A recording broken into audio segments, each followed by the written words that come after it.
반갑습니다. 돌집사TV입니다. 자, 이번 시간 유통관리사 2급 마지막 시간이죠. 자, 끝까지 한번 집중해서 보도록 하겠습니다. 자, 먼저 나오는 거는 바코드입니다. 자, 바코드의 구성이 시험 문제 나오고 있어요.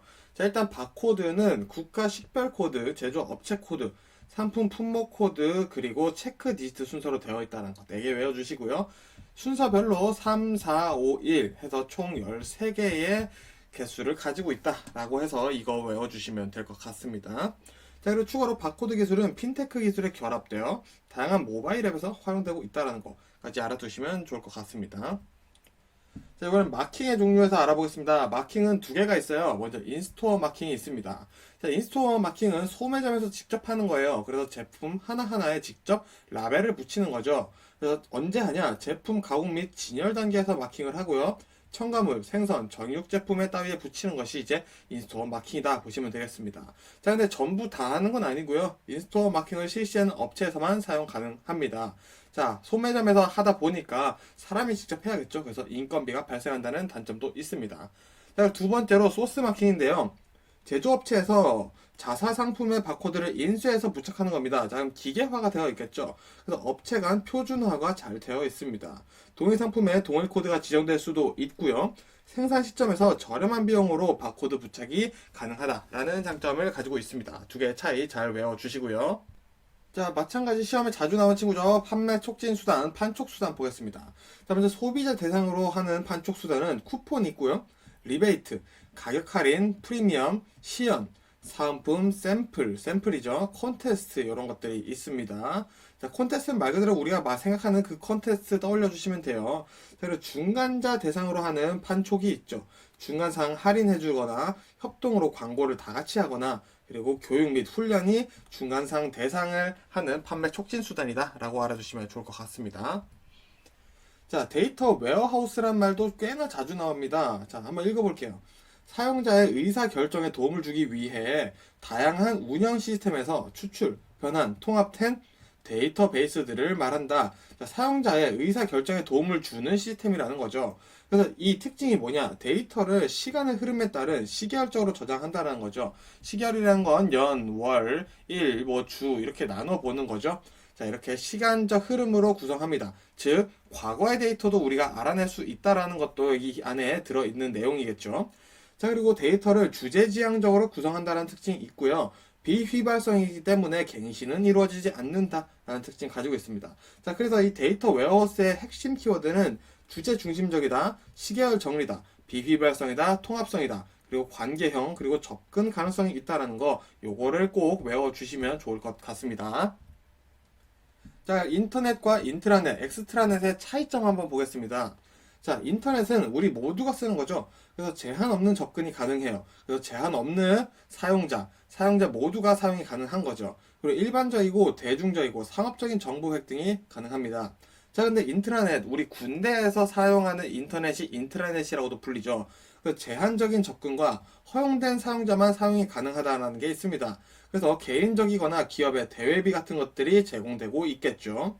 자, 엑스트라넷은 한 단계 더 까다로운 겁니다. 한정적인 접근과 관련된 기업이나 그룹만 사용하는 거예요. 그래서 이 엑스트라넷은 협업을 하고 있는 기업끼리 사용을 하면 좋겠죠. 그래서 관련된 기업과 그룹의 정보가 제공되고 있다라는 이 차이점 이해해 보시면 좋을 것 같습니다. 자, 그러면은 RFID 한번 이해해 보겠습니다. 자, 바코드 기술의 업그레이드 버전이죠. 바코드의 단점을 보완해서 등장했습니다. 자, 최초로 한 건 월마트예요. 그래서 시험 문제에 월마트 나왔다? RFID가 나올 수 있겠구나. 바로 떠올려 주시면 되고요. 자, 이 RFID는 IC칩과 안테나로 구성되어 있으며 상품에 붙어 있어요. 그래서 리더기와 교신을 하면서 데이터를 리더에 전송을 하게 되죠.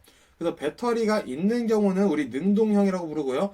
배터리가 없는 경우에는 수동형이라고 부른다는 거. 이 배터리 유무의 차이점 이해해 보시고요. 자, 고속 이동 시 열악한 판독 환경에서도 인식 판독이 가능하다는 장점이 있고요. 리드 타임을 줄일 수가 있겠죠. 자, 그리고 도난 등 상품 손실 비용이 절감됩니다. 그리고 반품 및 불량품을 추적하고 조회할 수 있어서 상품 관리에 아무래도 좋겠죠. 자, SCM의 연계 방법 보겠습니다. 자, 시험에 자주 나오는 네 가지입니다. 자, 먼저 의류 패션 사업에서는 QR이 자주 사용되고 있다라고 시험에 나와요. 그래서 시험 문제 의류 패션 사업 SCM 뭐냐 하면은 고민하지 마시고 QR 하시면 됩니다. 이 QR은 수입 의류가 가지는 가격 경쟁력에 대하여 고객 서비스에 초점을 둔 전략이라 보시면 되고요. 이 ECR은 식품에 사용이 되고 있습니다. 높은 회전율로 신속, 정확한 재고 보충을 가능하게 하고요. 주문 리드타임 단축을 주안점으로 두고 있다. 자, 이 리드타임 단축은 QR도 마찬가지로 주안점을 두고 있다는 거 추가로 알아주시고요. 신선식품에서는 EFR이 있습니다. 자, 신선식품 부문에서 신선식품은 효율적으로 공급하고 재고를 최소화하기 위해 구축하고 있다. 알아주시고요. 자, 의약품에서는 EHCR이 있습니다. 제일 길죠. 그래서 의약품은 제일 길다 보시면 되고요. 의료 공급을 효율적으로 관리함으로써 공급체인 내 발생하는 비효율적인 요소를 제거하여 해당 비용을 최소화하고자 하는 것이다. 그래서 이 전체적으로 어떻게 사용되는지, 어느 분야에서 사용되고 있는지 정도 외워주시면 좋을 것 같습니다. 자, 이어서 중요한 내용이 또 나오죠. CAO입니다. CAO는 컴퓨터를 이용해 통합 분석 후 주무선언을 작성하는 거예요. 즉, 자동 발주 시스템입니다. 자, 근데 이 CAO, 카오가 같이 항상 다니는 게 포스예요. 우리 매장에서 사용하는 포스 기계 있죠? 그 포스가 맞습니다. 자, 포스를 통해 얻는 상품 흐름에 대한 정보와 계절 요인에 의해 소비자 수요에 영향을 미치는 외부 요인에 대한 정보, 실제 재고, 상품 수령, 안전 재고 등에 대한 정보 등을 컴퓨터가 통합 분석하여 주문서를 작성하는 시스템이다. 즉, 이 안에 있는 내용들이 사실 다 포스에 입력을 할 수 있겠죠. 자, 실제 재고나 상품 수령, 안전 재고 이런 것들 다 포스에 우리가 직접 수기로 입력할 수가 있습니다. 자, 입력된 포스의 정보를 통해서 컴퓨터가 필요할 때 자동으로 발주를 하는 거죠. 자, 그래서 이 카오가 성공적으로 운영이 잘 되려면은 재고파, 그리고 포스 데이터 등 많은 자료가 필요하겠죠. 정확히 입력하는 것도 중요할 거고요. 자, 그리고 제조업체와 유통업체의 데이터베이스가 다른 경우도 있을 수 있겠죠. 이런 경우에는 EDI를 통해서 데이터베이스 변환이 필요합니다. 자, EDI라는 건 문서 표준화 시스템이죠. 그래서 제조업체와 유통업체가 데이터베이스가 다른 경우에는 EDI를 통해서 변환을 하고, 그렇게 해서 데이터를 잘 입력해서 카오를 잘 사용을 할 수 있겠다라는 요 내용 잘 이해하셔서 시험 문제 준비하시면 좋을 것 같습니다. 자, 이러면은 이번에 QR 볼게요. 아까 우리 SCM 얘기할 때 잠깐 나왔죠. 자, 일단 한번 읽어보겠습니다. 자, 생산에서 유통까지의 전 과정을 정보기술을 이용하여 표준화된 전자거래 체제를 구축하고, 공급 체인상의 거래업체가 생산, 판매, 유통에 관한 모든 정보를 공유, 활용함으로써 불필요한 낭비 요소를 제거, 시장 환경에 신속하게 대응하여 생산자, 소비자 모두가 함께 만족에 이르는 신경영 전략이다. 일단 보니까 어쨌든 뭐 효율화를 꿈꾸는 거네요. 자, 그래서 제가 핵심만 한번 보도록 하겠습니다. 자, QR은 일단 의류 사업, 패션 사업에서의 SCM 전략이라고 말씀드렸죠. 그래서 FRM 기술이 같이 활용이 돼요. 우리 FRM 전 시간에서 한번 공부를 같이 했었죠. 다시 보시면 좋을 것 같고요. 자, 그래서 바코드, EDI, 상품 정보 DB 등의 정보 기술로 리드 타임을 단축한다. 자, 핵심은 이거죠. 자, 앞에 있는 내용들로 하여 리드 타임을 단축하자. 자, 그래서 결국 핵심은 생산, 유통의 효율을 높여서 어떻게든 소비자에게 좋은 양과 가격을 제공하면은 반품 재고도 감소된다는 거죠. 그래서 이 QR의 핵심은 리드 타임 단축, 그리고 재고 비율을 낮추는 것에 있다. 그를 위해서 쓰는 방법들은 뭐 EDI, 뭐 FRM 기술 이런 것들이 있다라는 거죠. 그래서 이 QR 기술을 도입했을 때 리드 타임이 단축될 수 있겠죠. 프로세싱 시간 감축, 유통 등 마찬가지죠. 이것도 리드 타임 단축에 들어갈 거고요. 생산비 절감을 통해 낮은 수준의 재고 유지가 가능하다. 그리고 전표와 EDI를 사용해서 신속성이 향상되고요. 기업 간 정보 공유를 통해 고객의 니즈, 성향을 파악할 수 있다라는 QR의 도입 효과까지 알아두시면 좋을 것 같습니다. 자, 우리 그리고 추가로 EDI 쓰는 거 방금 말씀드렸었죠. 카오. 자동 발주 시스템에서도 EDI를 통해서 제조업체와 유통업체가 데이터베이스 다른 경우 변환을 해서 통일시킨다고 말씀드렸었습니다. 한 번 더 기억하시라고 말씀드리고요. 자, EDI 한 번 더 이해를 해보겠습니다. 자, EDI는 정확히는 전자 문서 교환이라고 합니다. 자, 기업 사이의 컴퓨터를 통해서 표준화된 양식의 문서를 전자적으로 교환하는 정보 전달 방식이에요. 자, 근데 우리 카오에서도 봤었던 것처럼 데이터베이스가 다른 경우 이 EDI를 통해서 변환하여 통일시켜줘서 같은 데이터베이스를 사용할 수 있게도 할 수 있구나. 추가로 우리가 공부를 했었고요. 자, 이 EDI의 효과 한번 보겠습니다. 먼저 직접적 효과예요. 문서 거래가 감소합니다. 왜? 자료 재입력 방지. 우리가 입력됐었던 자료가 또 있으면은 양만 많아지잖아요. 그런 것들을 이제 EDI가 줄여준다는 겁니다. 그로 인해 업무 처리 오류 감소하고요. 업무 처리 비용도 감소할 수 있겠죠. 자, 그리고 간접적으로는 재고 감소예요. 자, 그러니까 우리 QR에서 사용을 했었던 거죠. 그리고 효율적 인력 활용이 가능하고 관리 효율성, 그리고 고객 서비스 향상시킬 수 있는데 사용이 되고 있다. 그리고 전략적 효과로 보시면은 거래 당사자 간의 관계 개선이 가능하고요. 전략적 정보 시스템을 구축하는데 EDI를 사용하면 좀 더 쉽겠죠. 그리고 신사업을 하는 경우 확대하기 좋고 경영 혁신이나 경쟁 우위 확보하는데 이 EDI를 사용하는 게 좋겠죠. 사실 지금 뭐 대기업뿐만 아니라 거의 모든 기업에서 EDI를 추진을 하고 있고 사용을 하고 있는 걸로 저는 알고 있습니다. 자, 이번에 SCOR 보겠습니다. 자, 스콜이죠. 자, 저는 스콜이라고 읽는데, 자, 공급 사슬 관리 성과 측정을 위한 모델에 대한 얘기들이 나옵니다. 자, 기업과 연결하는 공급 사슬이겠죠. 혹은 각기 다른 기업들의 업무 프로세스의 효율을 위해서 SCM 공용 프로세스를 구현하는 것이 최종 목표다라는 거죠. 그래서 이 스콜이라는 것은 공급 사슬 관리를 잘 해서 효율을 높이자라는 거죠. 그게 사실은 정답이에요. 자, 그 얘기를 하고 있는 건데 이렇게 좀 길어집니다. 사실 교재 보시면 더 긴데 제가 많이 줄였다는 거. 그래서 요 정도는 우리가 외워야 된다 알아주시고요. 이 단계도 보셔야 되는데 계획을 하고요. 그 다음에 조달을 하겠죠. 그 다음에 조달된 걸로 제조를 하고 제조된 걸로 배송을 하고 그리고 문제가 생겼을 때 또 반품을 할 수 있겠다 라는 요 5가지 단계까지 머릿속에 담아두시면 되겠습니다. 자, 그리고 XML, SGML 보겠습니다. 자, 컴퓨터 언어죠. 자, 먼저 XML 보면은 외워야 될 것만 말씀드릴게요. 자, XHTML, RSS, XML, RPC, 그리고 SOAP 등에서 응용이 되고 있다. 자, 요 정도 외워두시면 되고요. 자, 묶어서 외워두시고, 자, SGML은 뭐냐? 문서형 마크업 언어를 정의하기 위한 언어다. 사실 우리 컴퓨터 전공하신 분 아니라면 사실 봐도 이해가 안 돼요. 그래서 요 정도만 알아두시는 게 가장 베스트고요. 추가로 아셔야 되는 거 뭐냐? 자, SGML과 HTML 순으로 발전했다. 발전 단계를 보는 거죠. 그리고 나서 XML은 SGML, HTML의 단점을 보완하고 장점을 수렴하며 등장했다. 즉 순서를 보면은 SGML 더하기 HTML이 XML이 됐다는 거죠. 자, 그러면은 가장 최신은 뭐다? XML이다. 요거를 같이 이해해 두시면 좋을 것 같습니다. 자, 이해가 안 되겠지만 우리는 분명히 공부 중이기 때문에 외워야 되는 부분이라고 말씀드리고 싶네요.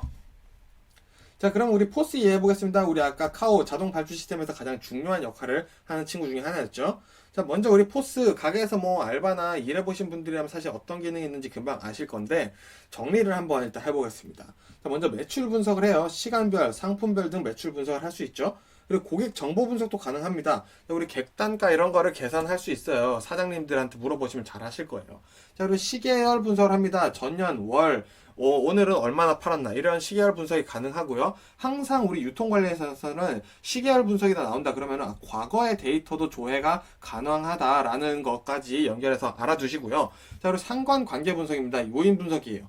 계절별에는 이렇게 잘 팔렸구나. 어느 계절에는 이렇게 잘 팔렸구나. 이런 요인 분석을 해주는 것도 포스트에 있다. 그래서 우리가 일을 해보셨으면 사실 1번, 2번, 3번은 많이 해봤는데 4번은 해볼 기회가 거의 없어요. 그래서 4번 정도 신경 써서 외워주시면 좋을 것 같습니다. 자, 그리고 추가로 이 포스에는 고객 정원의 부정 방지가 있어요. 포스 맨 처음에 로그인 할 때 오늘 누가 포스 로그인 했는지 다 입력할 수 있게 돼 있죠. 근데 안 돼 있는 가게들도 사실 많긴 한데 포스의 원래 기능이라고 하면 그런 게 또 다 있습니다. 자, 그리고 계산 오류 방지 당연히 있겠죠. 자, 그리고 이 포스기에 필요한 부품들이 있어요. 그래서 포스 터미널이라는 장비가 있어요. 자, 이 포스 터미널은 뭐냐? 컴퓨터 단말기, 금전 등록기 기능과 통신 기능이 있는 친구를 우린 포스 터미널이라고 얘기를 하고 있고요. 자, 키보드나 영수증 프린터, 모니터, 매출 표시 장치 이런 게 다 포스 터미널이라고 보시면 됩니다. 자, 그리고 스토어 컨트롤러라는 게 있어요. 자, 포스 내에 데이터베이스들이 있겠죠. 자, 이거를 다루는 친구입니다. 그래서 판매 파일이나 재고 파일, 구매 파일 등을 갱신하거나 기록을 하고요. 통계자료 작성 시 사용 가능하도록 해주는 게 스토어 컨트롤러다. 그리고 추가로 엑셀 파일로 저장할 수가 있게 되어 있는데 그거를 스토어 컨트롤러가 해준다. 알아두시면 되겠습니다. 자, 이어서 보겠습니다. 지금 영어가 많이 나오죠. 그래서 이번 영상을 제가 좀 뭐 따로 모아놨는데 여기서 좀 외울 게 많습니다. 자, 먼저 RPA와 OCR 보겠습니다. 자, RPA라는 것에 대한 핵심 단어만 알려드릴게요. 알고리즘화, 자동화입니다. 자, 그럼 이게 뭐 하는 거냐? 원래 사람이 해야 되는 단순 반복적인 업무를 알고리즘화하고 자동화해서 소프트웨어적으로 자동화하는 기술이에요. 사람이 해야 되는 반복적이고 단순한 것들을 컴퓨터가 대신 할 수 있게 해주는 게 RPA구나 라고 보시면 되겠죠. 그래서 IT 환경에서도 동일하게 사용 가능한 소프트웨어 프로그램이다 라고 보시면 되겠죠. 자, 그러면 당연히 RPA 사용은 증가하는 추세겠죠. 자, 그럼 OCR은 뭐냐? 광학식 문자 판독 장치라고 합니다. 이게 무슨 말일까요? 자, 빛을 이용해서 문자를 판독하는 장치예요.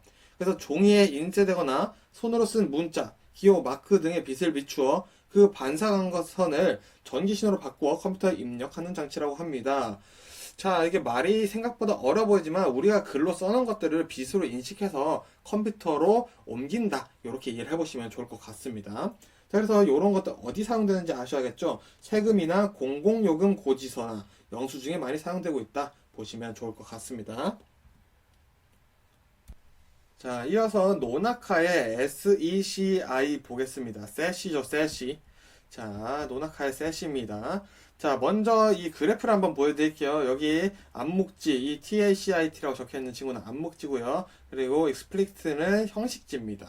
자, 요거 알아두시고요. 자, 우리 암묵지, 형식지 말씀드렸었죠. 암묵지는 개인의 노하우 이런 거라고 말씀드렸고요. 형식지는 논리, 뭐 이런 매뉴얼 이런 것들이라고 말씀드렸습니다. 자, 그러면 여기 보시면은 S 사회화가 있습니다. 먼저 사회화부터 출발한다고 얘기를 해볼게요. 자, 먼저 사회화는 암묵지가 전달됩니다. 암묵지죠. 그래서 개인 대 개인으로 지식이나 노하우 따위가 공유돼요. 암묵지가 됩니다. 그러면은 내가 알려준 노하우를 받아들이는 사람이 또 자신만의 노하우로 바꾸겠죠. 그게 사회화에서 이루어지는 거고요. 자, 두 번째 2로 갑니다. 외면화 혹은 표출하라고 나오는데요. 자, 암묵지가 이제 형식화가 돼요. 내가 배운 암묵지, 이런 기술 노하우들을 글이나 매뉴얼로 표현하게 되는 단계인 거죠. 혹은 논문 이런 걸로 만들 수도 있겠죠. 자, 그래서 이 단계고요. 자, 그리고 이번엔 C입니다. 컨비네이션이죠. 연결화, 종합화라고 나옵니다. 형식지가 또 형식지가 되네요. 자, 그러면은 자, 책이나 매뉴얼 등이 조금 더 체계화되고 시스템화, 업그레이드 되는 단계다라고 보시면 되겠습니다. 자, 그렇게 해서 이제 내면화로 넘어가게 되는데요. 형식지가 다시 암묵지가 됩니다. 자, 우리 연결화, 종합화로 해서 업그레이드된 우리 형식지를 받아들였어요. 그럼 내가 그걸 보고 죄송합니다. 내가 그거를 보고 이제 업무에 적용을 해봐야겠죠. 저 업무에 적용하는 단계에서 이제 나만의 노하우가 생기는 거죠. 그래서 다시 암묵지가 된다라는 요 단계를 빙글빙글 돌게 된다라는 거죠. 그게 바로 노나카의 셋이다라고 알아두시면 되겠습니다. 자, 이제 대망의 마지막입니다. 필립 코틀러의 세 가지 제품 차원 깔끔하게 외우고 마무리 해볼게요. 자, 먼저 이 제품에는 핵심 제품이 있다고 합니다. 소비자의 기본적 욕구를 충족시킬 수 있는 특성으로서의 제품인 거죠. 자, 그럼 유형 제품은 뭐냐? 구매자가 느낄 수 있는 특정 형태의 제품이에요. 자, 이 유형 제품은 실제로 물론 존재를 하고 있다라는 거죠. 자, 그럼 확장 제품은 뭐냐? 유형 제품에 추가해서 제공되는 서비스나 혜택인 겁니다. 그래서 요거 증폭 제품이라고도 표현될 수 있는 거죠. 그래서 이 확장 제품에는 어떤 것들이 있냐? 우리가 AS를 받는 거나 운반 및 설치 비용이 가격에 포함되어 있거나 그리고 보증서 이런 보증을 내주는 것도 사실은 우리가 지불하는 가격에 다 포함되어 있다라는 거죠. 그래서 확장 제품은 우리 약간 무형일 가능성이 조금 더 높다라는 거 알아두시면 좋을 것 같습니다. 자, 이렇게 해서 4과목까지 다 마무리를 해봤고요. 제가 지금까지 말씀드린 내용 시험에 1회 이상 출제된 내용들이기 때문에 꼭 외워두셔야 되고요. 우리 합격 목표 점수는 60점이죠. 60점 이상 받는데 전혀 무리가 없기 때문에 추가로 공부하시는 것도 당연히 좋겠지만 제가 말씀드린 내용만큼은 추가 점수, 뭐 고득점을 받으시는 분들이라 하더라도 꼭 아셔야 되는 내용이니까 잘 공부를 하셔서 또 좋은 결과 있으시길 바라겠습니다. 고생 많으셨습니다.